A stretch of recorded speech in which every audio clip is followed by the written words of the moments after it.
For 1,000 generations, the Force shaped destinies, bound heroes and tyrants alike to its ancient rules, weaving light and shadow into an endless war.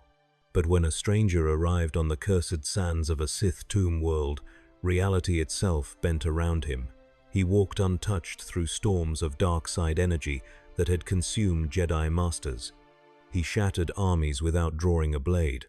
The Sith called him their prophesied evolution. The Jedi named him an abomination that violated the natural order. And both sides would soon learn the same terrible truth. You cannot cage what exists beyond your understanding.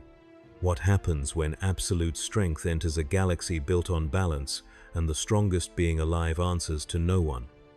The planet Korriban had been dead for centuries, yet it still screamed. Its tombs yawned open across valleys of crimson sand, and the wind that rolled through them carried the taste of ancient fury. The Sith Empire that once ruled here had collapsed into memory, its temples cracked and hollow, its priesthood scattered across the stars. But the dark side did not forget. It lingered in the stone. It pooled in the shadows. It waited for someone strong enough to hear its call. The Republic had declared Korriban a forbidden zone after the last war, posting beacons in orbit warning travelers to stay clear, but desperation had a way of making people foolish. Smugglers came for relics. Treasure hunters came for kyber fragments corrupted beyond use. And Force sensitives came to test themselves against the weight of history, to see if they could walk among the tombs and emerge unchanged. Most did not emerge at all.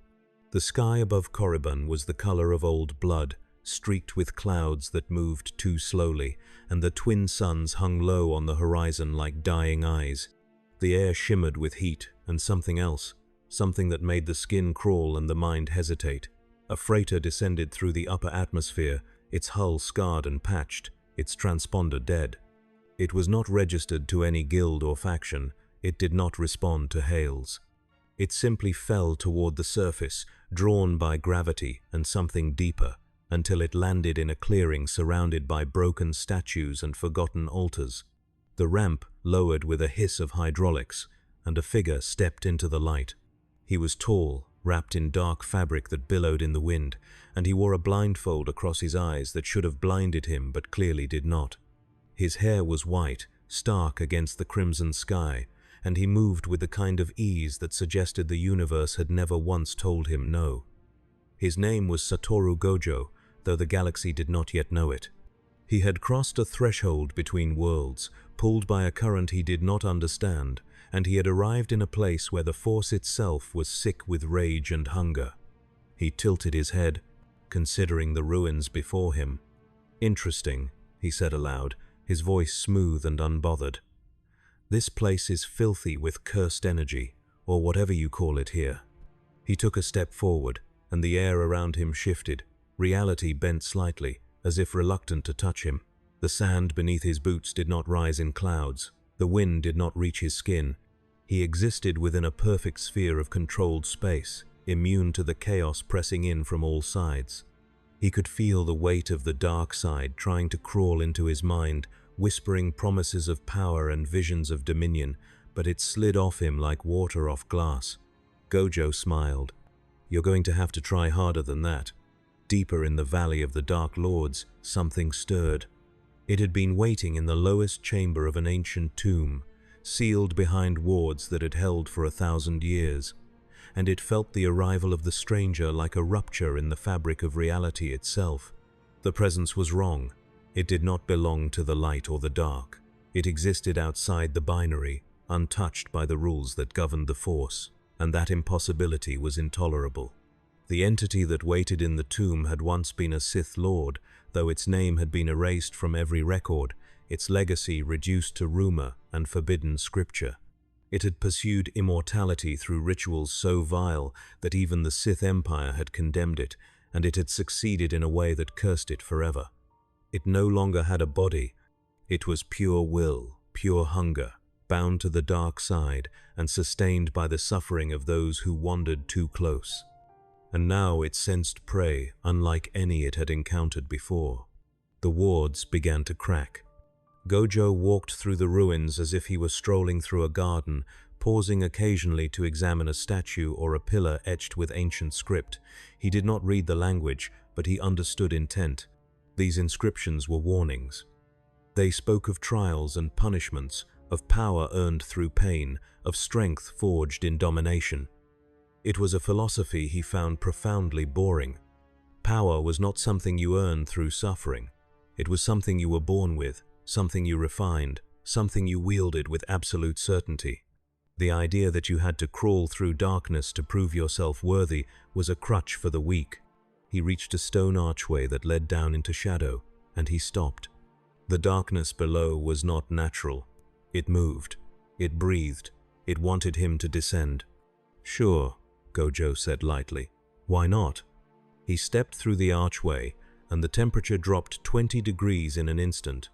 The walls of the passage were smooth and black, carved from volcanic glass, and they reflected nothing. The air was thick with the scent of decay and something acrid that burned the lungs. Torches lined the corridor, their flames green and guttering, casting shadows that writhed independently of their sources. At the end of the passage was a chamber vast and circular, its ceiling lost in darkness, its floor covered in symbols drawn in dried blood. In the center of the chamber stood an altar, and above the altar floated a shard of something that might have once been a kyber crystal, though it had been twisted beyond recognition. It pulsed with sickly light, and the dark side radiated from it in waves so dense they were almost visible. Gojo stopped at the threshold and tilted his head. "That's new." The shard began to hum, and the symbols on the floor ignited with cold fire. The temperature plummeted further, frost spreading across the stone, and the voice that emerged from the darkness was layered with 1,000 screams. "You should not have come here." Gojo stepped into the chamber, unbothered. "I go where I want," he said simply, "and this place is interesting." The voice laughed, a sound like glass shattering in slow motion. "You are blind to the Force, yet you walk among its depths. You do not understand what you have entered." "Blind?" Gojo's smile widened beneath his blindfold. "I see everything." The shard flared, and the shadows in the chamber coalesced into a shape, towering and skeletal, draped in tattered robes that seemed to be made of smoke and spite. Its eyes were pits of burning red, and its hands ended in claws that dripped with black ichor. It was not truly corporeal. It was a projection, a manifestation of will sustained by the dark side, but it radiated menace so profound that lesser beings would have collapsed in terror. Gojo looked up at it without flinching. "So you're the landlord," he said. "Got to say, the decor is a bit much." The entity lunged, claws extending, and the air itself screamed. Gojo did not move. The claws stopped an inch from his face, halted by an invisible barrier that shimmered faintly in the dim light. The entity recoiled, confusion flashing across its malevolent features, and it struck again, faster, with all the fury of 1,000 years of hatred condensed into a single blow. The impact sent shockwaves through the chamber, cracking the stone floor and extinguishing half the torches, but Gojo remained perfectly still. The barrier around him did not waver. It was not a force shield. It was not an energy field. It was something else entirely, a technique woven from cursed energy that bent space itself, creating an infinite divide between Gojo and anything that tried to touch him. The entity hissed, drawing back. "What are you?" Gojo raised one hand, and the air around his fingers began to distort. "I'm the strongest," he said casually, "and you're in my way." He flicked his wrist, and the entity was torn apart. It happened so fast that the screaming came after. Space itself compressed around the manifestation, crushing it from every direction simultaneously, and the dark side energy that sustained it was shredded into fragments that dissipated like smoke in a gale. The shard above the altar cracked, spilling poisonous light, and the symbols on the floor went dark. The chamber fell silent, save for the faint hum of Gojo's technique as it settled back into equilibrium. He lowered his hand and looked around.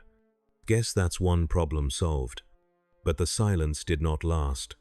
From the shattered shard came a pulse, a final act of spite, and it spread outward through the tombs, through the valley, through the entire planet. It was a signal, a beacon, a scream that echoed across the Force in frequencies that had not been heard in millennia. It reached through the hyperspace lanes and touched minds in every corner of the galaxy.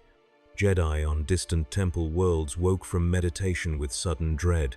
Sith acolytes in hidden academies felt their masters tense and turned toward the unknown regions. And on a desolate moon orbiting a dying star, a cult that had waited for generations felt the call they had been promised. The Unbound had arrived. Gojo stepped out of the tomb and into the fading light of Korriban's twin suns, unaware that he had just announced his presence to every Force-sensitive power in the galaxy. He stretched, rolling his shoulders, and glanced back at the ruins. "Well, that was fun," he said to no one in particular. "Wonder what's next?" The answer came sooner than expected. 3 ships descended from orbit, sleek and black, marked with symbols that were not Republic and not Empire. They landed in a triangle formation around the clearing, their ramps lowering in unison, and from each emerged figures wrapped in robes the color of ash and old bone. They moved with the precision of trained warriors, but there was something else in their movements, something that suggested they had long ago abandoned the pretense of restraint. Their faces were hidden behind masks carved from obsidian, and they carried lightsabers at their hips, though the hilts were wrong, elongated and jagged, as if forged by hands that did not care for elegance. The leader stepped forward, and when he spoke, his voice was reverent.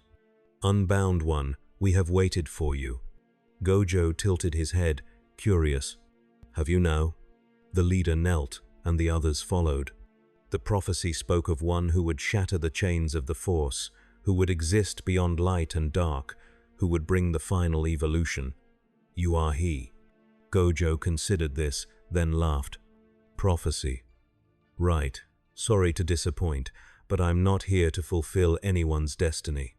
I just ended up in this place by accident." The leader rose slowly, and though his face was hidden, his tone was unyielding. "There are no accidents. The Force itself brought you here." "The Force can think whatever it wants," Gojo said lightly. "I make my own choices." The tension in the clearing shifted, and the cultists' hands drifted toward their lightsabers. The leader's voice turned cold. "Then you will learn. Power without purpose is chaos, and chaos must be guided." Gojo's smile faded, replaced by something sharper. "You're welcome to try." The cultists ignited their blades, and the clearing erupted in crimson light. They moved as one, a coordinated assault honed through years of training, and their strikes were precise and vicious. They did not fight like Jedi. They fought like predators, seeking weak points, exploiting openings, driving their prey toward exhaustion. But Gojo did not move like prey. He stood at the center of their circle, hands in his pockets, and watched as their blades stopped just short of his skin, halted by the barrier that protected him. They struck again and again, faster, harder, pouring the dark side into their attacks, but nothing touched him. One of the cultists snarled in frustration and leapt back, raising a hand. Lightning arced from his fingers, crackling and wild, and it struck the barrier with a thunderous roar. The energy dissipated harmlessly, and Gojo yawned. "Okay, my turn." He raised one finger, and the cultist who had used the lightning was lifted into the air, suspended by invisible force. The man thrashed, trying to break free, but his movement slowed, then stopped, as space around him compressed. His mask cracked, his robes began to tear, and then, with a casual flick of Gojo's wrist, he was flung into the side of one of the ships with enough force to crumple the hull. The remaining cultists hesitated, and in that moment of doubt, Gojo moved. He was faster than they could track, appearing beside one cultist and tapping him lightly on the shoulder. The man's entire body seized, his nervous system overwhelmed by the sudden influx of cursed energy, and he collapsed. Gojo turned to the next, dodging a wild swing, and placed a hand on the cultist's chest. The air around his palm distorted, and the cultist was hurled backward, slamming through 2 stone pillars before coming to rest in the sand. The leader stood alone now, his lightsaber trembling in his grip, and he stared at Gojo with something close to awe. "You are beyond comprehension," he whispered. Gojo shrugged. "I get that a lot." The leader deactivated his blade and dropped to one knee again, this time with genuine reverence. "Forgive us, Unbound. We sought to test you, to confirm the prophecy. You have proven yourself beyond question. We are yours to command." Gojo sighed. "I don't want followers. I don't want to be part of your prophecy. I just want to figure out what this place is and how to get home." The leader looked up, his voice urgent. "The Jedi will come for you. They will see you as a threat to their precious balance. The Sith will hunt you, fearing what you represent. You need allies, Unbound. You need us." Gojo considered this, then shrugged again. "Fine, but I'm not your messiah. And if you get in my way, I'll deal with you the same way I dealt with your friends." The leader bowed his head. "Understood." Gojo glanced at the ships, then at the broken tombs around him, and a thought occurred to him. "You said the Jedi will come. When?" "Soon," the leader said. "The disturbance you created will have reached the core worlds by now. They will send their best." Gojo smiled, and for the first time since arriving in this strange galaxy, he felt a spark of genuine interest. "Good," he said. "I've been bored." Far across the galaxy, on the temple world of Coruscant, the Jedi Council convened in emergency session. The chamber was circular and vast, its walls lined with windows that looked out over the endless cityscape, and the air was heavy with concern. 12 masters sat in a circle, their expressions grave, and at the center of their focus was a holographic projection of Korriban. The image flickered, unstable, corrupted by the dark side energies that saturated the planet. But the signal was clear.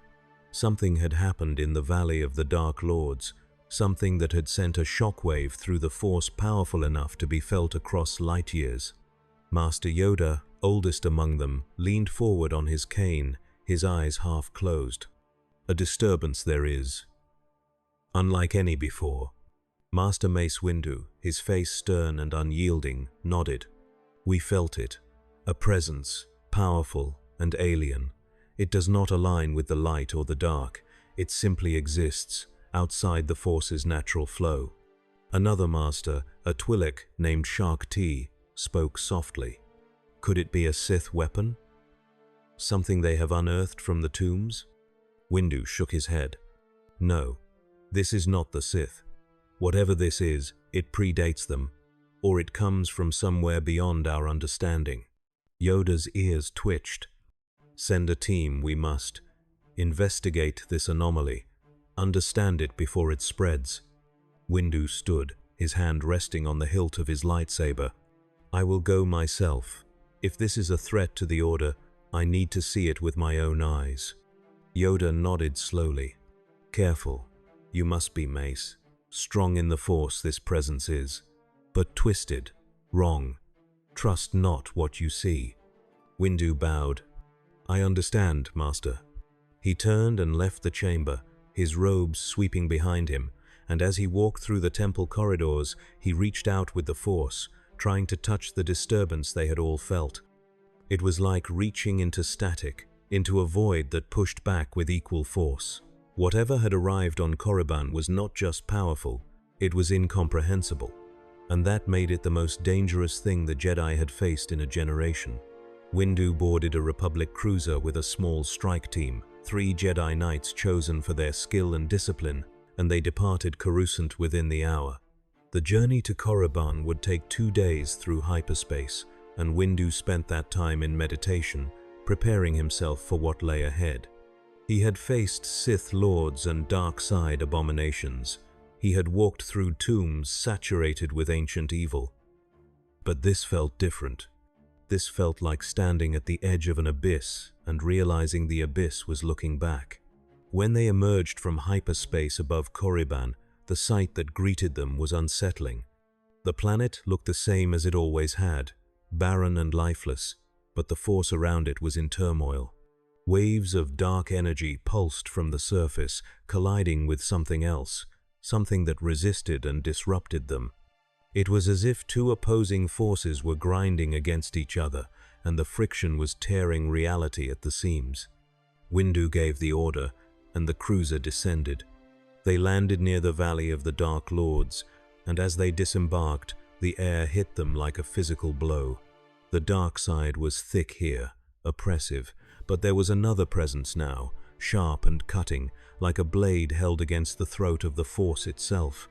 Windu ignited his lightsaber, its violet blade humming in the silence, and the three knights followed suit. They moved cautiously through the ruins, following the trail of disturbance, and soon they found the clearing where Gojo had first encountered the cultists. The bodies were gone, but the scars of battle remained. Scorched stone, cracked pillars, and a ship with a crumpled hull. And standing in the center of it all was a man in a blindfold, leaning casually against a broken statue. Windu stopped, his blade held steady, and called out, "Identify yourself." Gojo looked up, tilting his head as if considering the question. "Name's Gojo." "And you are?" "Master Mace Windu of the Jedi Order. You are standing on a forbidden world. Explain your presence." Gojo pushed off the statue and stretched. "Forbidden, huh? Guess that explains the hostile welcome. As for why I'm here, I didn't exactly plan it. One minute I'm dealing with some cursed spirits back home, next minute I wake up on this charming little rock." Windu's eyes narrowed. "You claim ignorance, yet the Force recoils from you. Whatever you are, you do not belong here." Gojo's smile widened. "First accurate thing you've said. I don't belong here, but I'm stuck for now, so I'm making the best of it." One of the knights, a young Zabrak, stepped forward, his hand tightening on his lightsaber. "Master, he radiates wrongness. We should contain him before he does more damage." Gojo's expression shifted, the smile fading into something colder. "Contain me? That's adorable." Windu raised a hand, silencing the knight. "We are not your enemies, but we must understand what you are and what threat you pose. Come with us willingly, and we will find answers together." Gojo considered this, then shook his head. "Sorry, not interested in being studied like a lab rat. I'll figure this out on my own." Windu's voice hardened. That was not a request. The air between them grew tense, and the three knights shifted into combat stances. Gojo sighed, running a hand through his white hair.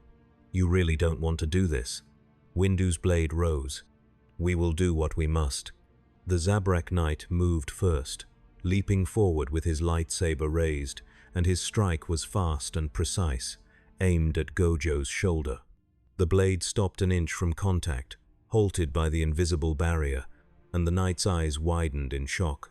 He pulled back and struck again, harder, channeling the force into his blow, but the result was the same. The barrier did not yield. The other two knights joined the assault, their blades flashing in coordinated patterns, and Windu watched, analyzing, searching for weaknesses. But there were none. Gojo stood in the center of their attacks, hands still in his pockets, and nothing touched him. Windu stepped forward, and when he struck, it was with the full weight of his mastery.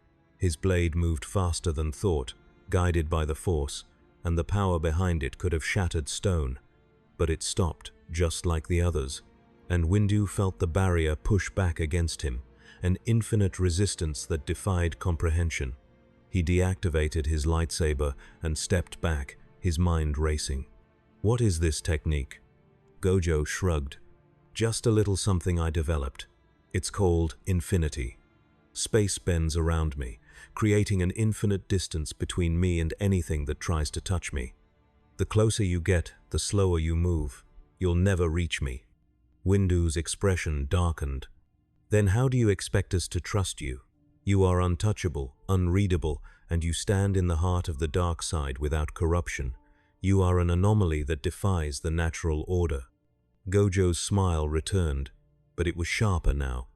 "The natural order is overrated. And trust? That's earned, not given. If you want to understand me, stop trying to cage me and start asking better questions." Before Windu could respond, the ground beneath them trembled, and a low hum filled the air. The cultists' ships, still parked at the edge of the clearing, began to power up, and from the shadows of the ruins emerged more figures in ash-gray robes. The leader from before stepped forward, his obsidian mask catching the dying light. "The Jedi have arrived, as predicted.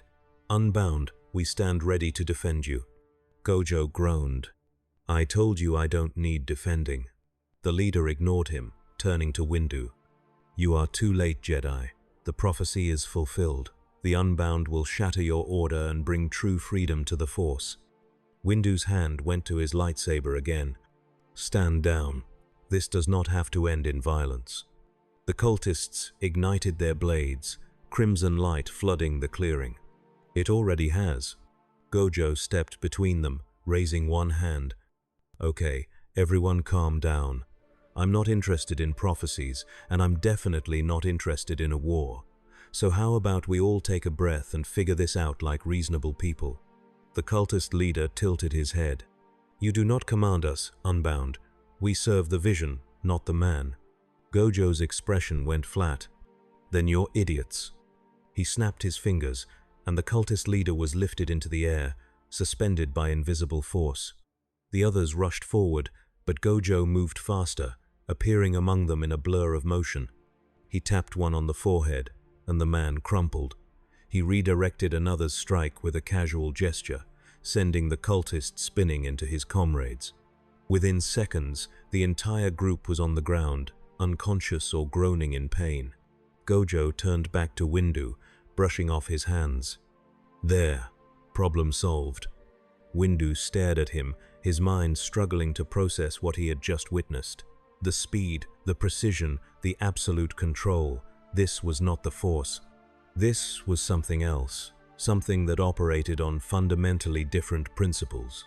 "What are you?" Windu asked again, his voice quieter now. Gojo met his gaze, and for a moment the blindfold seemed irrelevant.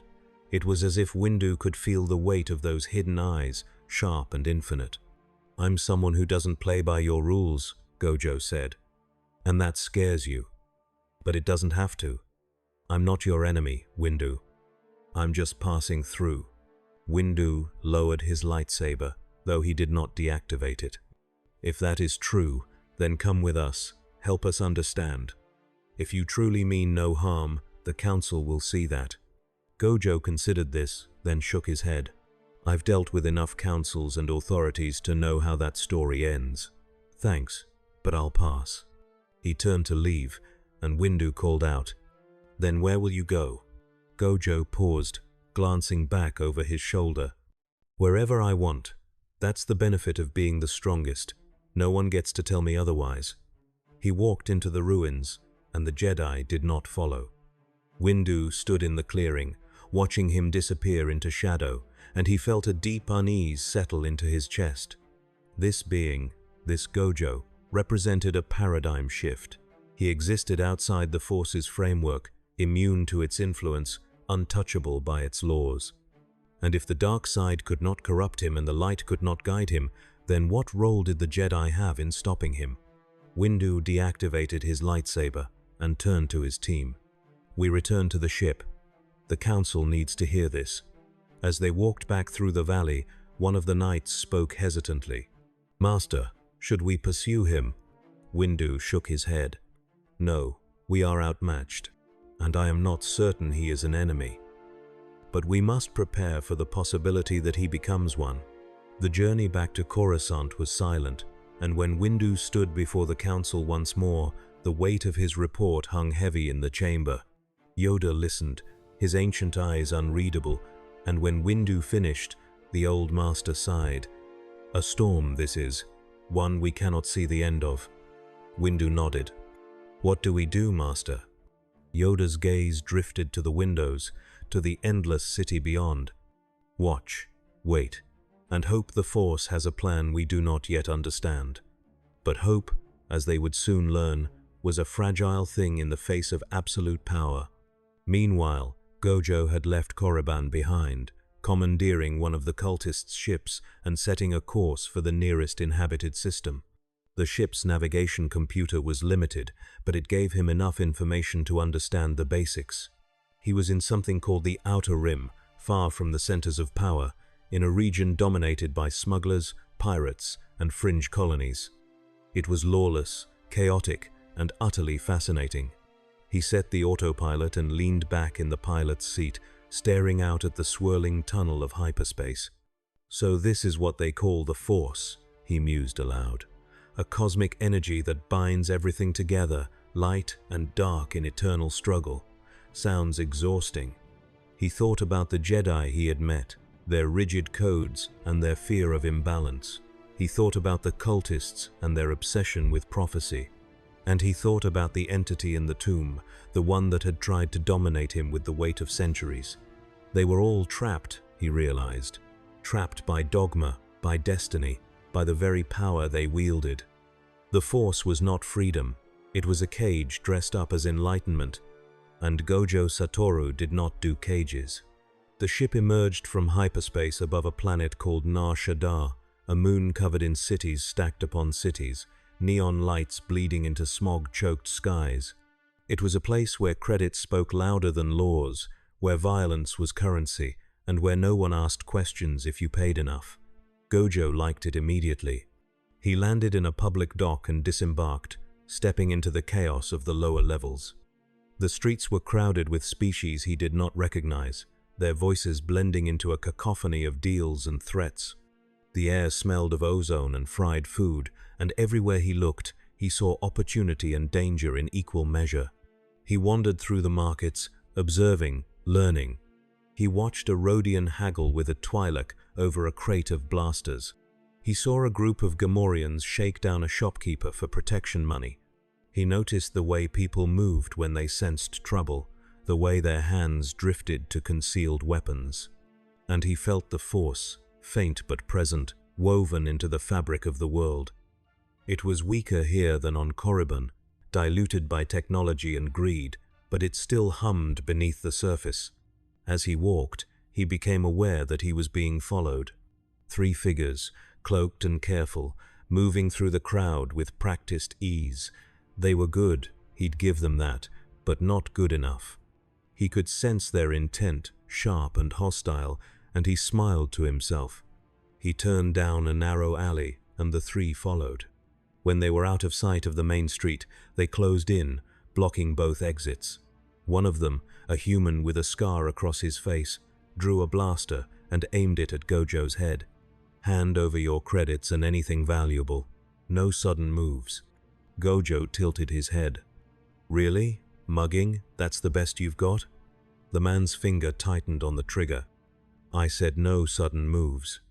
Gojo sighed. "You know what your problem is? You think a weapon makes you dangerous. But danger isn't about tools. It's about will." The man fired. The bolt stopped an inch from Gojo's forehead, suspended in midair, and the 3 muggers stared in disbelief. Gojo reached out and plucked the bolt from the air as if it were a physical object, turning it over in his fingers. Interesting. Plasma-based, superheated, contained by a magnetic field, crude but effective. He flicked the bolt back at the man, and it struck his blaster, melting the weapon into slag. The man yelped and dropped it, stumbling back. Gojo stepped forward, and the other 2 muggers drew vibro knives, desperation overriding sense. They lunged, and Gojo sidestepped both strikes with minimal effort, tapping each of them on the back of the head as they passed. They collapsed, unconscious before they hit the ground. The scarred man scrambled backward, fear etched across his face. "What are you?" Gojo crouched down to his level, his smile gone. "I'm the guy you really shouldn't have messed with. But I'm feeling generous today, so here's some advice. Find a different line of work. This one's going to get you killed." He stood and walked past, leaving the man trembling in the alley. As Gojo emerged back onto the main street, he felt a new presence approaching, stronger than the muggers, more deliberate. He turned and saw a woman standing at the mouth of another alley, her arms crossed, her expression unreadable. She was human, dressed in worn armor that had seen better days, and she carried herself with the confidence of someone who had survived things most people didn't. She looked him up and down, then spoke. You're the one causing all the fuss." Gojo raised an eyebrow. "Am I famous already?" She smirked. Word travels fast in the Outer Rim. A stranger shows up on Korriban, wrecks a Sith tomb, embarrasses a Jedi master, and then vanishes. That's the kind of story that gets attention. "And you are?" "Kira. Bounty hunter, information broker, and occasional troublemaker. I've got a proposition for you." Gojo leaned against a wall, intrigued. "I'm listening." Kira stepped closer, lowering her voice. "There's a faction moving in the shadows, calls themselves the Veil. They're hunting Force sensitives, capturing them, experimenting on them. No one knows what they're after, but they're good at covering their tracks. The Jedi don't care because it's happening in the Rim, and the Sith probably fund them. But I've got a lead on one of their facilities, and I need someone strong enough to walk in and walk out." Gojo considered this. "And what's in it for you?" "Credits. Revenge. Take your pick. Point is, you're powerful, and I'm resourceful. We work together. We both get what we want." Gojo studied her for a moment, then shrugged. "Why not? I've got nothing better to do." Kira grinned. "Good, my ship's this way." She led him through the winding streets to a landing pad where a battered freighter sat waiting. It was old but functional, its hull scarred with the marks of countless close calls. Kira climbed aboard, and Gojo followed, settling into the co-pilot's seat. As the ship lifted off, Kira punched coordinates into the nav computer. The facility's on a moon called Relg. Remote, barely inhabited, perfect place for illegal experiments. Gojo watched the stars stretch into lines as they jumped to hyperspace. "Tell me about the Veil." Kira's expression darkened. "They showed up about 5 years ago, started small, taking Force sensitives from fringe worlds where no one would notice. Then they got bolder. Now they're grabbing anyone with even a hint of potential. Rumor is they're trying to create something, a weapon, maybe, or a new kind of Force user. Either way, it's bad news. And you want to stop them." "I want to hurt them," Kira corrected. "They took someone from me. Someone who mattered. This is personal." Gojo nodded, understanding. "Fair enough." The journey to Relg took 6 hours, and when they emerged from hyperspace, the moon loomed before them, grey and barren. Kira guided the ship down to a rocky plateau overlooking a valley, and through the viewport, Gojo could see the facility.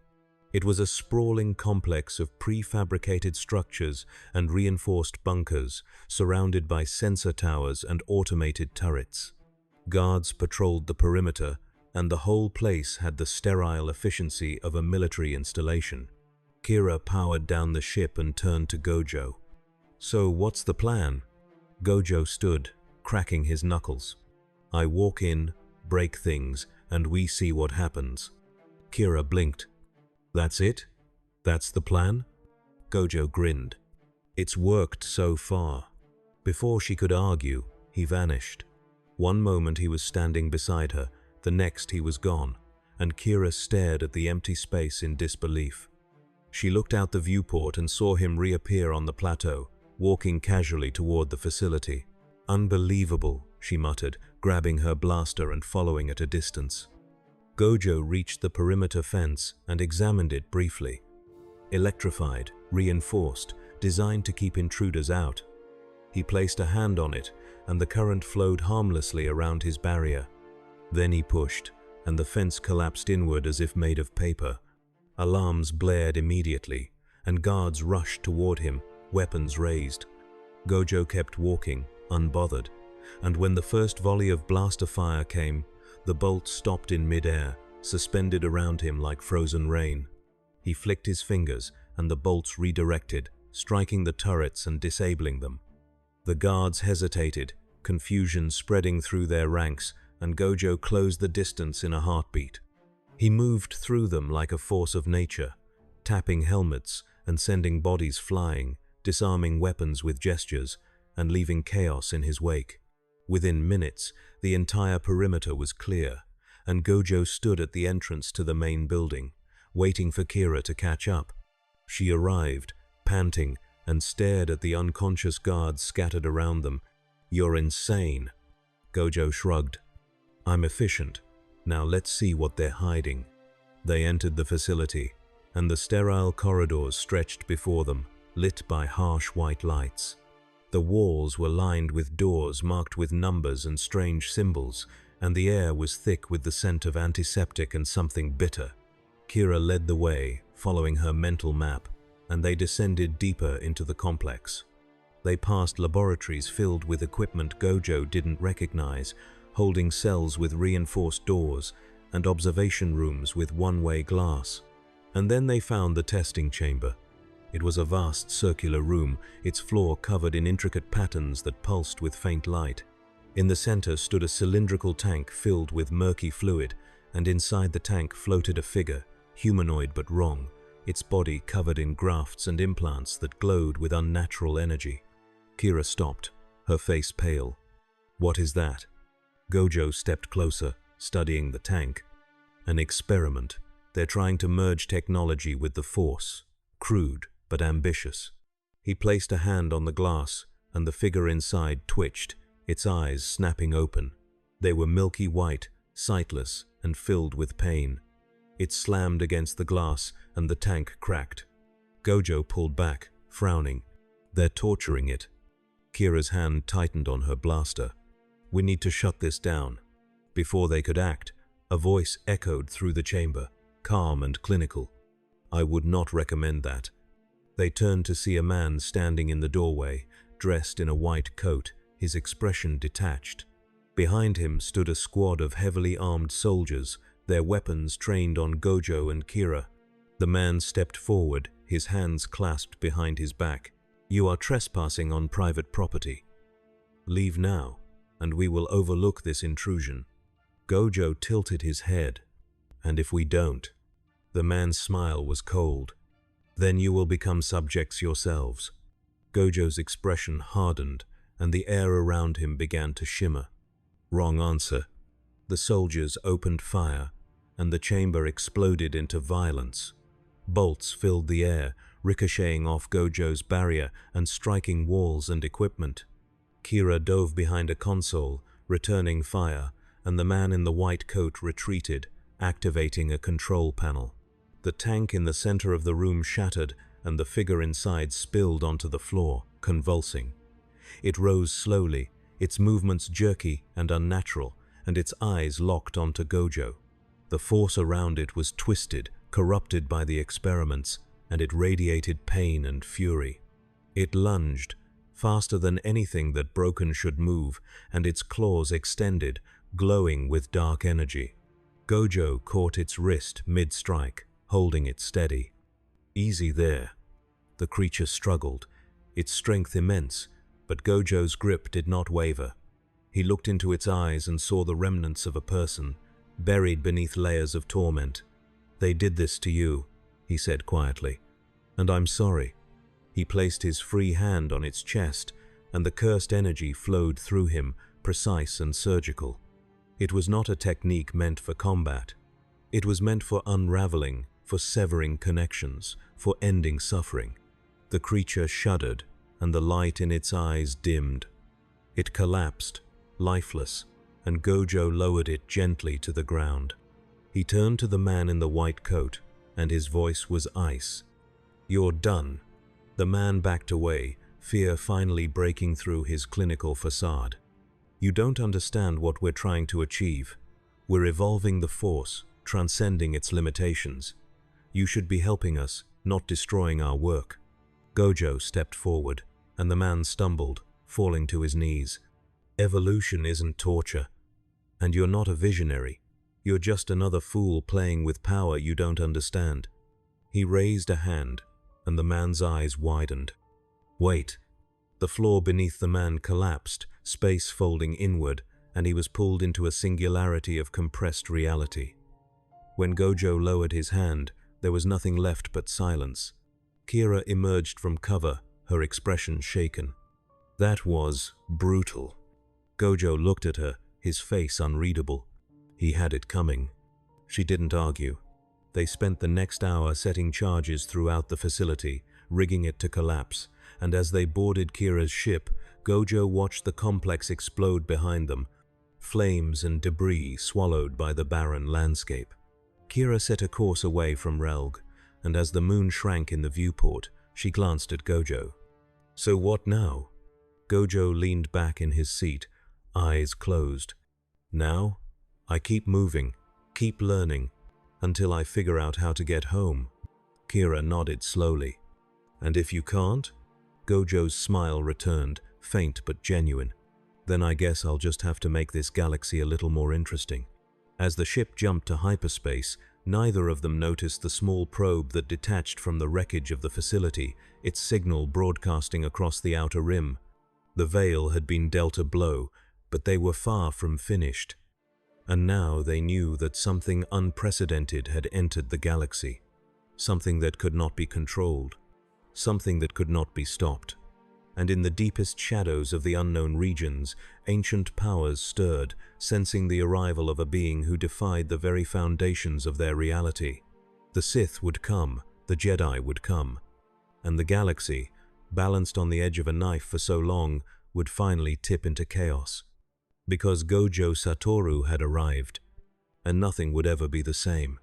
Weeks passed, and Gojo's reputation spread through the outer rim like wildfire. Stories multiplied with each retelling. A man who could walk through walls. A warrior who defeated entire battalions without drawing a weapon. A phantom who appeared and disappeared at will, leaving only destruction and confusion in his wake. Some called him a hero. Others called him a demon. And a few, the ones who understood the deeper currents of the galaxy, called him an omen. Gojo himself paid little attention to the rumors. He moved from world to world, taking jobs with Kira when the work interested him, exploring the strange mechanics of this galaxy when it didn't.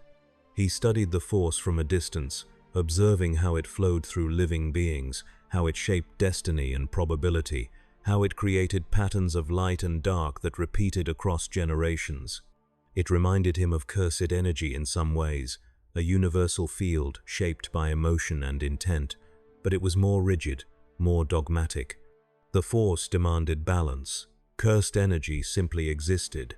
He found that distinction fascinating. On a planet called Ryloth, he encountered a group of freedom fighters struggling against separatist occupation. They were outgunned and desperate, clinging to hope by threads, and when Gojo walked into their hidden base offering help, they accepted without hesitation. The battle that followed was brief and decisive. Gojo dismantled droid armies with gestures, turned their weapons against them, and created zones of impossible space where the enemy simply could not advance. By the time the sun set, Ryloth was free, and the freedom fighters hailed him as a savior. He left before they could organize a celebration. On Nal Hutta, he broke up a slavery ring run by the Hutts, appearing in the middle of their auction house and tearing the entire operation apart. The slaves scattered into the night, and the Hutts placed a bounty on his head that would have made most hunters rich for life. No one collected. On Dathomir, he stumbled into a conflict between the Night Sisters and a Republic survey team. The witches wielded the Force in ways he hadn't seen before, blending it with ancient magic and blood rituals, and for the first time since arriving in this galaxy, Gojo felt something close to challenged. Not threatened, exactly, but intrigued. He spent 3 days with the Night Sisters, learning their techniques, debating their philosophies, and when he left, he carried with him a deeper understanding of how the Force could be twisted and shaped. And all the while, the galaxy watched. The Jedi Council convened repeatedly, debating what to do about the anomaly in the Outer Rim. Some argued for immediate intervention, for mobilizing a strike force to contain him before he destabilized entire sectors. Others counseled patience, suggesting that Gojo might be an ally if approached correctly. Yoda remained silent through most of the debates, his expression troubled, and when he finally spoke, his words carried the weight of prophecy. A crossroads the galaxy stands at, this being Gojo, a catalyst he is. What he catalyzes, unclear remains. But ignore him, we cannot. Mace Windu, who had returned from Korriban with scars both physical and mental, agreed. I will go again. Alone this time. I need to understand him, not fight him." The council approved, though not without reservations, and Windu departed Coruscant once more, following the trail of reports and sightings that marked Gojo's path through the Rim. Meanwhile, the Sith were moving. Deep within the fortress world of Dromund Kaas, the Dark Council assembled in a chamber carved from obsidian, its walls etched with runes that drank the light. 12 figures sat in a circle, their faces hidden behind masks and hoods, their voices layered with the power of the dark side. At the head of the circle sat the Sith Emperor's emissary, a being so steeped in corruption that reality seemed to warp around him. He spoke, and his voice was a whisper that filled the chamber. "The Unbound has revealed himself. The prophecy of the Veil is unfolding. He is the key to our ascension." One of the council members, a pureblood Sith with scars crisscrossing his face, leaned forward. "He has rejected the Veil's offers. He shows no interest in our goals." The emissary's head tilted. "Then we will make him interested. Power recognizes power, and when he sees what we can offer, he will join us, or he will be destroyed." Another council member, a human woman with eyes like burning coals, spoke. "The Jedi are moving as well. If they reach him first, they will fail." The emissary interrupted. "The Jedi cling to their codes, their balance, their fear of the dark. But the Unbound fears nothing. He is beyond their understanding. We, however, understand ambition. We understand strength without limit. We will speak his language." The council murmured agreement, and the emissary rose. "Send the executors. Bring him to me, alive, if possible. But if he resists, show him the price of defiance." In the shadows beyond the council chamber, 3 figures knelt, waiting. They were the executors, elite Sith assassins trained to hunt Force users, and they had never failed a mission. They rose as one, their crimson blades igniting, and they departed Dromund Kaas with a singular purpose: to find Gojo Satoru, and to bring him before the Dark Council, willing or broken. Gojo was on Tatooine when they found him. He had come to the desert world out of curiosity, drawn by stories of the huts and the lawless settlements that dotted its surface. He found Mos Eisley to be exactly as advertised, a wretched hive of scum and villainy, loud and chaotic and utterly shameless. He liked it. He was sitting in a cantina, nursing a drink that tasted vaguely toxic, when the executors entered. They moved through the crowd with purpose, and the patrons instinctively moved aside, sensing danger. The 3 assassins stopped before Gojo's table, their hoods casting their faces in shadow, and the leader spoke. "Gojo Satoru, you will come with us." Gojo looked up, unimpressed. "I don't think so." The leader's hand drifted to his lightsaber. "This is not a request." Gojo sighed and set down his drink. "Why does everyone in this galaxy think threats are going to work on me?" The executors ignited their blades, and the cantina erupted into chaos as patrons scrambled for the exits. Gojo stood slowly, stretching, and regarded the 3 assassins with mild interest. "Okay, let's see what you've got." The first executor lunged, moving within human speed, and his blade struck Gojo's barrier with a sound like breaking glass. The second executor flanked, aiming for Gojo's blind spot, and the third unleashed a torrent of Force lightning. All 3 techniques stopped harmlessly, and Gojo tilted his head. Coordinated, trained, not bad. He raised one hand, and the first executor was lifted into the air, suspended by invisible force. Gojo clenched his fist, and the space around the assassin compressed, crushing armor and bone. The body dropped, lifeless. The remaining 2 executors hesitated, their confidence shaken, and Gojo stepped forward. "You came here to take me to your masters. Tell them I'm not interested. And tell them that if they send anyone else, I'll do worse than this." The second executor snarled and charged, pouring all his rage and training into a single, desperate strike. Gojo sidestepped, placed a hand on the assassin's back, and released a pulse of cursed energy that tore through the man's nervous system. He collapsed, convulsing. The third executor turned and ran, Gojo watched him go, then sat back down and picked up his drink. This place is exhausting. Outside the cantina, the surviving executor sprinted toward his ship, terror overriding discipline. He had faced Jedi masters and survived. He had killed Force users stronger than himself. But Gojo was something else, something that did not belong in the natural order, and the dark side itself recoiled from him. As he reached his ship, a figure stepped out of the shadows. Mace Windu.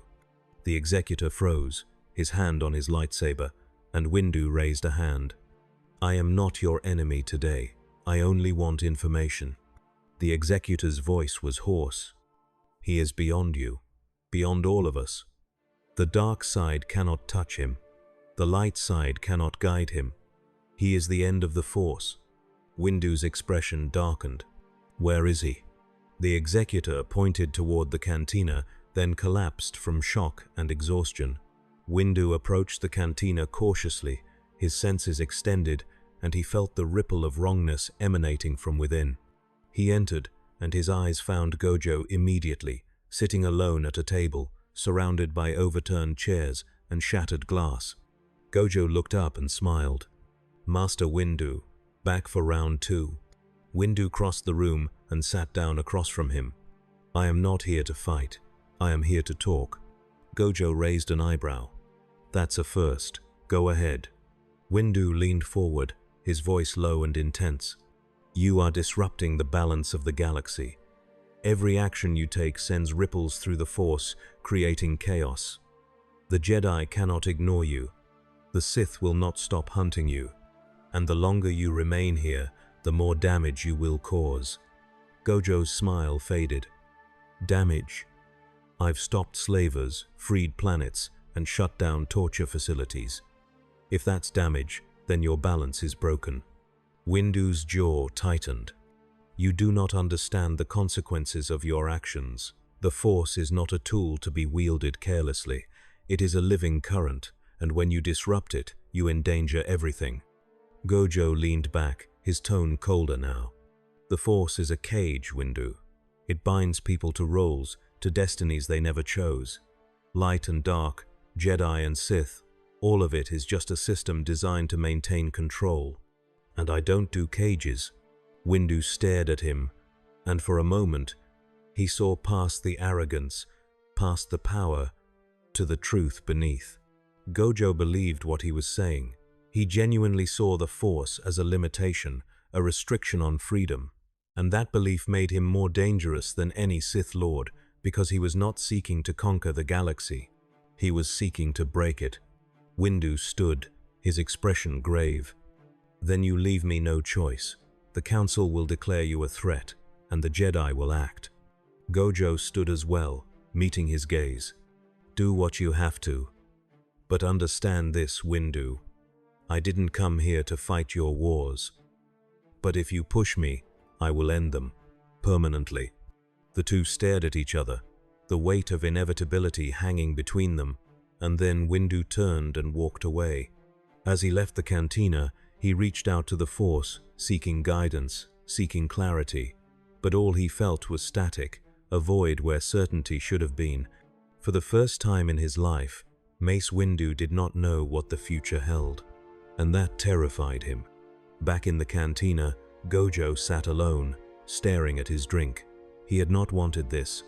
He had not asked to be dragged into galactic politics, to become a symbol of disruption, to be hunted by Sith and feared by Jedi. He had only wanted to go home, but the galaxy had other plans, and so he would play along. For now, he finished his drink, stood, and walked out into the twin suns of Tatooine, ready for whatever came next. Because Gojo Satoru did not run from challenges. He obliterated them. The weeks that followed saw the galaxy begin to fracture along new lines. The Jedi Order issued a formal declaration, warning all Republic systems that an individual matching Gojo's description was to be reported immediately and avoided at all costs. They stopped short of labeling him an enemy, but the implication was clear.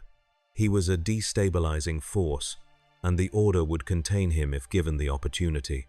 The Sith, meanwhile, escalated their efforts. The Dark Council authorized the deployment of entire fleets to track his movements, and they began experimenting with techniques designed specifically to counter his abilities. Ancient Sith holocrons were unsealed, forbidden rituals were performed, and dark side nexuses across the galaxy were activated in an attempt to create weapons that could pierce his defenses. None of it worked. Gojo continued to move through the outer rim, his actions unpredictable and his motivations opaque. He helped those who needed it, destroyed those who deserved it, and left a trail of shattered expectations in his wake. He did not seek power, he did not seek followers. He simply existed, and his existence was enough to rewrite the rules. On the planet Kashyyyk, he saved a Wookiee village from slavers, dismantling their operations so thoroughly that the slavers themselves begged for mercy. On Felucia, he walked through jungles saturated with the Force, studying how the energy interacted with the planet's unique ecosystem, and he left behind observations that would baffle Jedi researchers for generations. On Corellia, he broke into a corporate stronghold and exposed a conspiracy that reached into the Senate itself, toppling regimes with a few well-placed words and a demonstration of impossible power. And through it all, he remained untouched, untouchable, a ghost that the galaxy could not grasp. Kira stayed with him through most of it, acting as his guide and occasional conscience.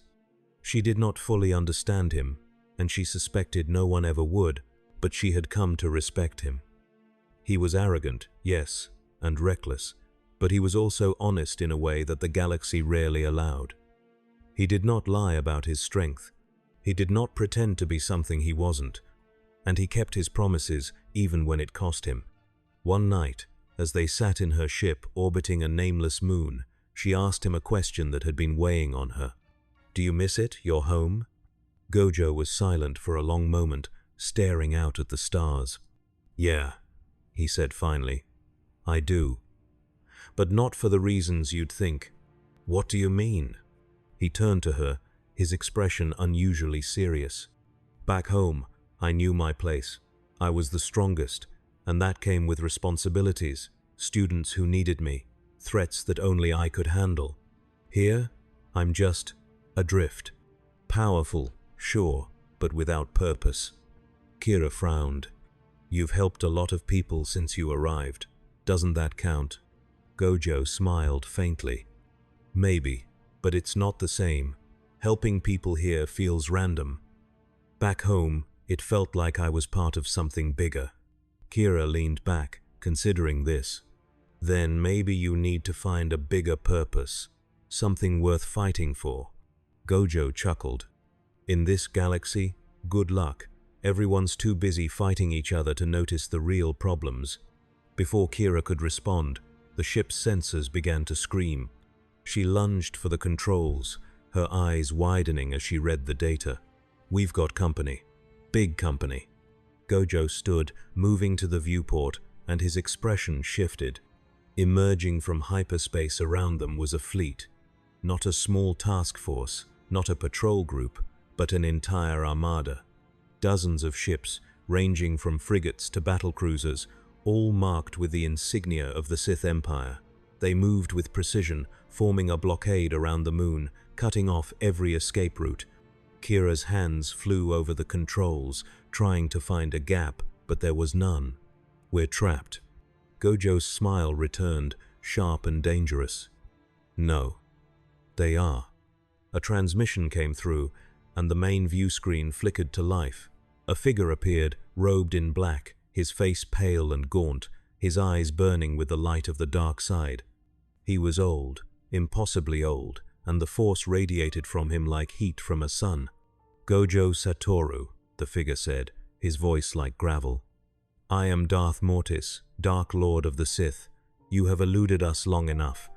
Surrender now, and you will be treated with the respect your power deserves.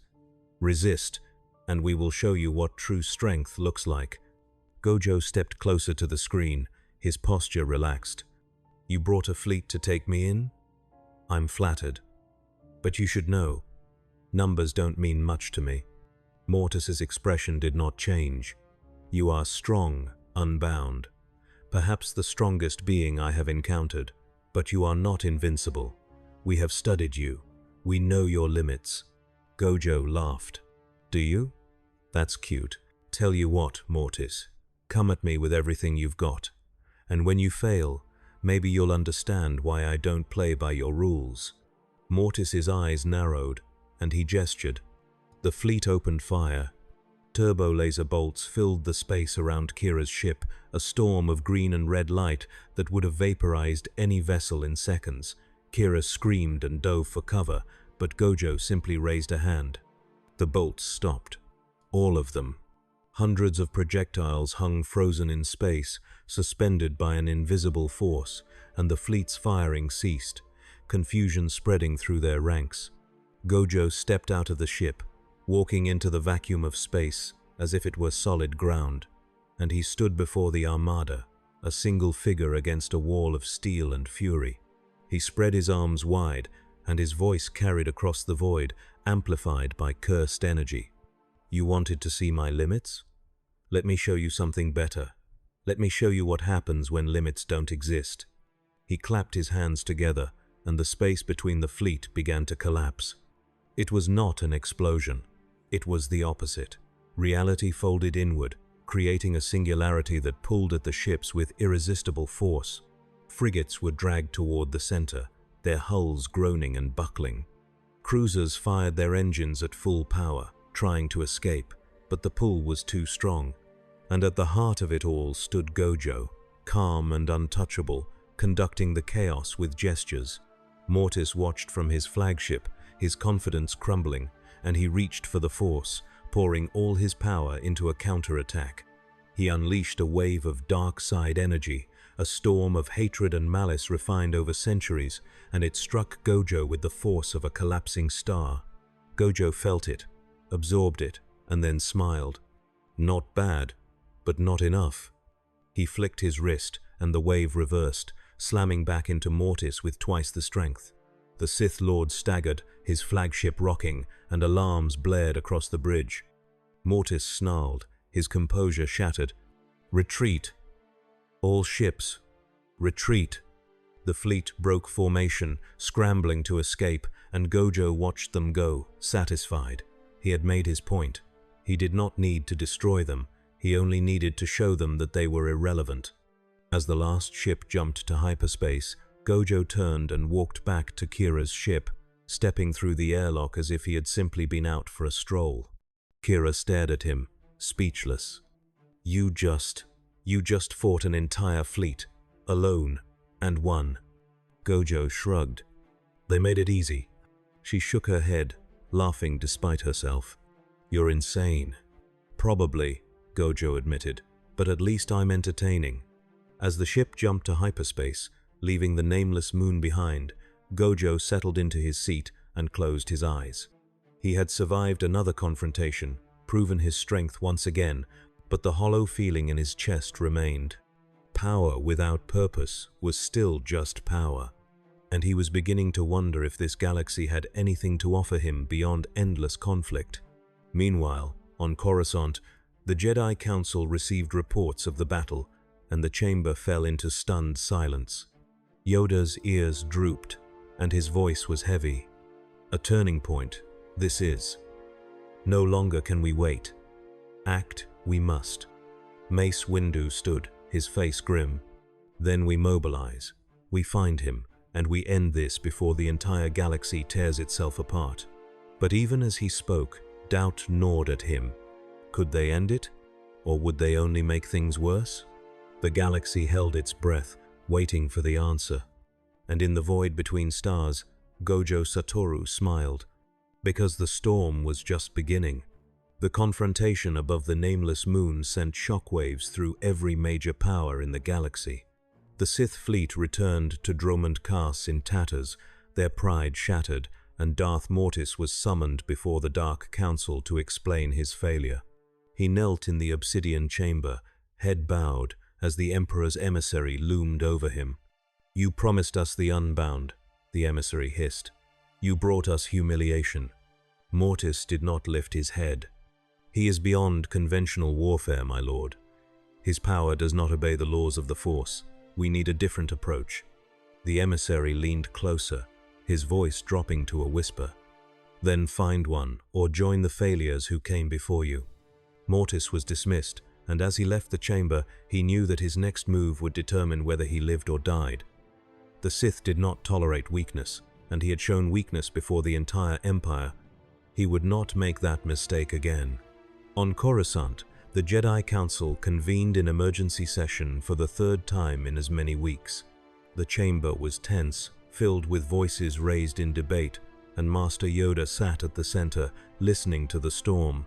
"We cannot ignore this any longer," Master Ki Adimundi said, his voice sharp. "Gojo has become a gravitational center for conflict. Everywhere he goes, chaos follows." "He has also saved lives," Master Shark T countered. "He stopped the Veil, freed slaves, exposed corruption. Are we to punish him for that?" "It is not punishment," Mace Windu said, his tone measured. "It is containment. The galaxy cannot sustain this level of disruption. If we do not act, the Sith will, or someone worse." Yoda tapped his cane, and the chamber fell silent. "Clouded, the future is. See the path. I cannot. But know this. I do. Fear him, we should not. Understand him, we must." Windu frowned. "Master, with respect, understanding may not be enough. He has rejected every offer of cooperation. He sees the Force as a cage and us as jailers." Yoda's gaze was distant. "Perhaps right, he is." The chamber erupted in shocked murmurs, and Windu stared at the ancient master. "Master Yoda?" Yoda sighed, his voice heavy. "For 1,000 generations taught the same truths the Jedi have. Light and dark, balance and control. But what if flawed our understanding is? What if a cage the Force truly is, for those who see beyond it?" He looked around the circle, meeting each master's eyes. "Test us. Gojo does. Challenge our assumptions. And afraid we are. Not of his power, but of what his existence means." Master Plo Koon spoke carefully. "Then what do you propose, Master?" Yoda stood, leaning heavily on his cane. "Send one Jedi. Not to fight, not to capture, to learn, to listen, and perhaps to teach." Windu stepped forward. "I will go." Yoda shook his head. "No, Mace. Too rigid you are, too certain. Need someone with doubt, we do. Someone who questions." He turned to the shadows at the edge of the chamber where a younger Jedi stood, listening. "Anakin Skywalker, step forward." A murmur ran through the council. Anakin was talented, yes, perhaps the most gifted Jedi of his generation, but he was also headstrong, emotional, and prone to attachments. Sending him into a situation this delicate seemed reckless. But Yoda's gaze was unwavering. "Perfect for this. You are, young Skywalker. Walk the line between light and dark, you do. Understand Gojo, you might. Where others cannot." Anakin stepped into the light, his expression serious. "I'll do it, Master. I'll find him and bring back answers." Yoda nodded. "Answers, yes. But remember, Anakin, not your enemy, he is. A mirror, perhaps. Reflect carefully on what you see." Anakin bowed and left the chamber, his mind already racing.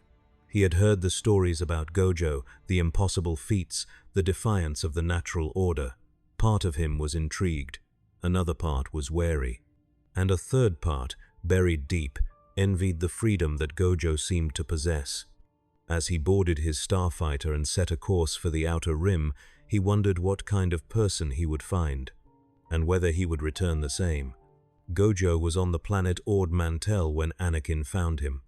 The world was a hub for smugglers and mercenaries, a place where credits bought silence and questions went unasked. Gojo had come here following a lead from Kira about a weapons dealer who was selling tech derived from the Veil's experiments. The dealer turned out to be a Rhodian with delusions of grandeur and a basement full of jury-rigged devices that barely functioned. Gojo had dismantled the operation in under 10 minutes, leaving the dealer tied up for local authorities, and was now sitting in a cantina, trying to decide where to go next. That's when Anakin walked in. The young Jedi moved through the crowd with practiced ease, his hand resting casually on his lightsaber, and his eyes scanned the room until they found Gojo. He approached the table and stood there, waiting. Gojo looked up, tilting his head. "Let me guess. Jedi?" Anakin nodded. "Anakin Skywalker. The council sent me to talk." Gojo gestured to the empty seat across from him. "Talk, huh? That's a new one. Usually, your people show up looking for a fight." Anakin sat, his expression guarded. "I'm not here to fight. I'm here to understand." Gojo leaned back, intrigued. "Understand what?" "You," Anakin said simply. "Why you're doing what you're doing. What you want. And whether you're a threat or an ally." Gojo smiled. "Straight to the point. I like that." "Okay, Skywalker. Ask your questions." Anakin hesitated, then spoke. "The council says you see the Force as a cage. Is that true?" Gojo's smile faded slightly. "Yeah, it is." "Why?" Gojo considered this, then gestured around the cantina. "Look at this place. People making choices, living their lives, free to succeed or fail on their own terms. Now compare that to your order. You've got rules for everything. How to feel, how to act, who you can love, what you can want. You call it discipline, but it's just control." Anakin frowned. "The Jedi Code exists to protect us, to keep us from falling to the dark side." Gojo shook his head. "The Code exists to keep you obedient. You're afraid of the dark side because you've been taught to fear your own emotions. But emotions aren't the enemy, Skywalker. Suppression is." Anakin's jaw tightened. "That's easy for you to say. You're not connected to the Force. You don't know what it's like to feel the pull of the dark side, to struggle against it every day." Gojo leaned forward, his tone serious. "You're right. I don't feel the Force. But I've faced temptation. I've had power that could destroy worlds, and I've chosen not to use it. Not because someone told me not to, but because I decided it wasn't worth it. That's freedom, Skywalker. Making your own choices and living with the consequences." Anakin stared at him, and for a moment he saw his own doubts reflected back. "You think the Jedi are wrong. I think the Jedi are incomplete," Gojo corrected. "You've got half the truth. The dark side is dangerous, sure, but the light side is just as limiting. Real strength comes from transcending both." Anakin shook his head. "You can't transcend the Force. It's part of everything." Gojo smiled again. "Maybe in your galaxy, but I'm proof that there are other ways, other powers. And that scares your council more than anything." The two sat in silence. And then Anakin spoke again, his voice quieter. "The council thinks you're going to tear the galaxy apart." Gojo sighed. "I'm not trying to tear anything apart. I'm just trying to survive until I figure out how to get home. But your council keeps pushing, the Sith keep hunting, and everyone assumes I'm some kind of prophecy or weapon. It's exhausting." Anakin studied him, searching for deception, but found none. "Then why not work with us? Help the Jedi. Use your power for something good." Gojo's expression hardened. "Because good is subjective. Your order would use me to enforce their version of balance, and that's just another cage. I didn't come here to be anyone's tool, Skywalker. I came here by accident, and I'll leave the same way when I can." Anakin leaned back, frustrated. "So, what do you want me to tell the council?" Gojo shrugged. "Tell them the truth. I'm not their enemy unless they make me one. But I'm not their ally either. I'm something else entirely." Anakin stood, clearly unsatisfied, but he nodded. "I'll deliver your message." As he turned to leave, Gojo called out, "Skywalker." Anakin stopped. "You feel it too, don't you? The limitations, the things the Code won't let you do or say or feel." Anakin's hand clenched, and he did not turn around. The code is there for a reason. Maybe, Gojo said, or maybe it's there because the Jedi are afraid of what would happen if they let go. Anakin left the cantina without another word, and Gojo watched him go, a faint smile on his lips. The young Jedi was conflicted, torn between duty and desire, and Gojo recognized that struggle. He had seen it before, in students who tried to live up to impossible standards, in warriors who denied their own humanity in pursuit of strength.